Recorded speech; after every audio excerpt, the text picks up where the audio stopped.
I mean, we might as well go and see what the devastation is.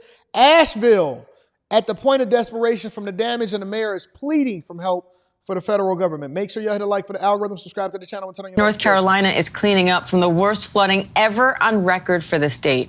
More than 100 people are dead from Helene, a number that's still expected to rise. Hundreds more are missing, and roughly 2.1 million customers are without power across the region. New drone video shows just how bad the situation is in Asheville. The city's now isolated after roads leading there flooded and cell towers were knocked down. One emergency official calls it biblical devastation. Tamara Scott of our ABC station in Raleigh is near Asheville right now. Tamara, what kind of damage are you seeing?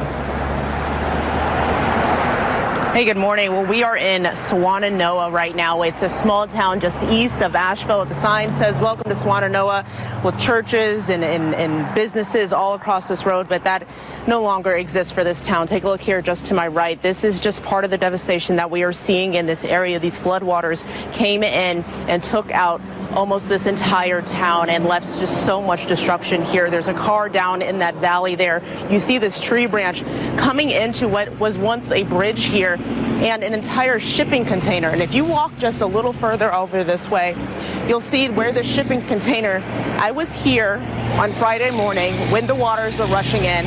I saw this shipping container several hundred feet back that way. It ended up right here and left many sinkholes in the area, as you can see here. And just to show you just how heavy the water was, just how powerful it was, it took out this street, it took out these lights here, these power poles, that has left these people in this area without power for days. And there are so many people here who need water, they need food, the power and gas.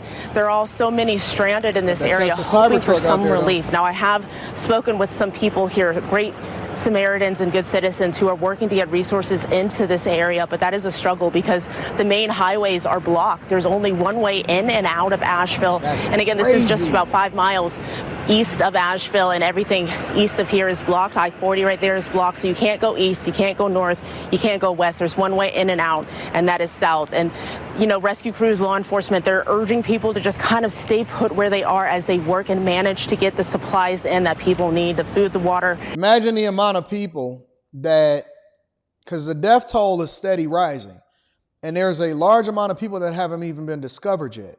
Imagine the amount of people that was trapped and had confidence, probably has the confidence to say or think that the government is going to save them, and that the government is ultimately going to dig them out of their hole or dig them out of their circumstance. And this hurricane was way more impactful and devastating than you ever could have imagined. And it's only one way in and one way out, and you sitting there and you dying. And then Kamala Harris hold a press conference and say, "Hey, I'm going to give y'all $750 to be able to bide you over." And then Mayorkas says, "Hey, FEMA is broke, and we got another hurricane on the way." Wasn't we just talking about living in North Carolina? We just did a review video a couple weeks ago. Yep, dock workers is on strike. We're going to talk about it. It's next. You see it at the bottom? Dock workers are so concerned about automation, while DeSantis was cussing them out. But we're going to get there. The baby formula that these families desperately need right now. And then once they can get that, the main question is what is next? I mean, I've talked with the Swannanoa fire chief here, and he's been here for 40 years. He has never seen anything like this before. There are still so many people who are unaccounted for. Right now, they are leaning on their faith and the hope that this community can come together and lean on each other. Back to you guys. All right, Tamara Scott, thank you. And let's bring in Mayor Esther Manheimer of Asheville, North Carolina. Mayor, I know it's a busy time, so thanks for coming on. What kind of damage are you seeing in your community, and how are the people of Asheville doing right now? Thank you for having us on. The images that you were just showing is what our community looks like. Those rivers run right through the center of our city, and we have absolute unprecedented historic devastation to our community. And these images don't even do it justice to see it bro. In person. It's overwhelming. We don't have the resources right now, or we don't have the time, money, or resources, in my personal opinion, to dedicate to other countries.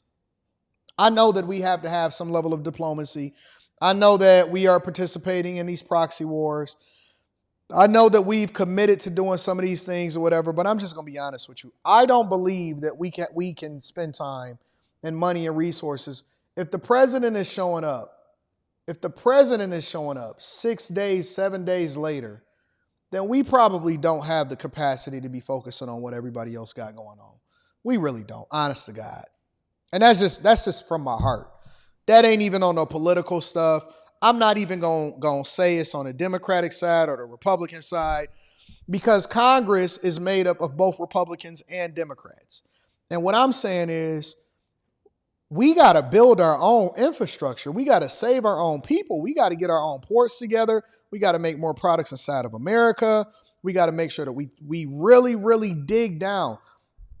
And let me tell you why it's going to be difficult to do that with all of this devastation and these problems. Look, most of these towns in Florida is below sea level. Louisiana is below sea level.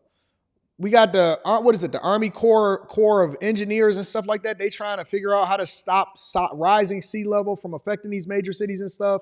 It's flooding, historic hurricanes is getting worse than ever before. We don't have the capacity to be focusing on everybody else, respectfully. We just don't. I know we want to be the participant in every single war and what's going on. We have to focus on our own infrastructure, figure out how we can warn these people, ward off some of these worst disasters is going to happen, right? Disasters are going to happen, but how well and how can we better prepare ourselves to help these people when it happens? How can FEMA be broke, but we allocating all of this money over into these proxy wars? And we talking about flying people. They spending more money to fly people over here and land them in Springfield, Ohio, than they are on the people that's being devastated that's already got homes here in the United States of America. And where's Biden? Why he ain't talking to the people? Why they putting this puppet in front of us? As a community, we are a strong community. We have neighbors helping neighbors. We have people checking on elderly neighbors, making sure they have water just to flush their toilets, making sure they have drinking water and food. All the people in our community have come together and are helping clear roads and get people out. You can see from images that we have roads washed out. We have people who are isolated. And on top of that, we have a lack of communication services. So a lot of people's cell phones don't work yet, or even if they had a working cell phone, they don't have power to get it working.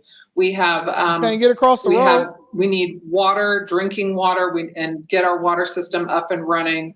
I'm about to buy me a pickup truck, bro. Ram TRX. That's where it's going. That way, if everything go to hell, I might get me an electric. I'm about to get me a Rivian. I'm going to get me a Rivian truck. That way, because I can always figure out how to generate electricity. There ain't going to be no gas, no nothing. No gas, we can get solar, whatever we going to do. I'm about to get me a Rivian because that's where this is going. We're a strong community. We are being put to the test, and we're going to make it through this. But this emergency and this crisis is far from over, and we need all the help we can get. But 20 years ago, we did have back-to-back hurricanes that wiped out our water system and did this kind of damage. So it's not completely unprecedented, but I went to college and lived in Eastern North Carolina, and you're right, that's where we typically see where people are used to dealing with hurricanes on a more regular basis than we are. You get both. You get you a Rivian and then you get you a TRX. That way you prepare for both. Just in case one of them you can't get the other one, you get both and you good. Community. So this is and I'll tell you, hurricanes can cause a lot of wind damage and they can cause a lot of flooding, and we got them both. We have downed trees all over our community, right? As well as devastating flooding you're looking at right now.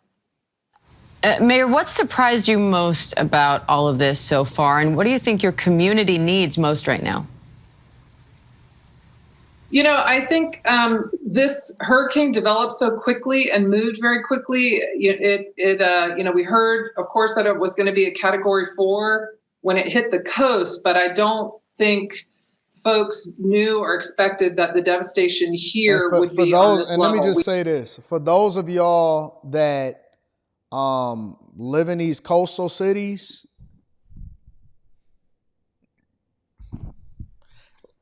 I like to visit, but I can't permanently move there. I like to visit. I like to visit Miami. I love to visit Biloxi. I like going down to New Orleans, even though they be having a whole lot of voodoo and demonic stuff. I party and then drive back to Biloxi. I like to visit a lot of these cities and stuff like that, but it's bad. It's too bad. I would never, ever just move there permanently and have my home there for the next 30 years or an investment property there for the next 10, 15, 20, 30 years. Once the insurance company started moving out, I knew it was bad.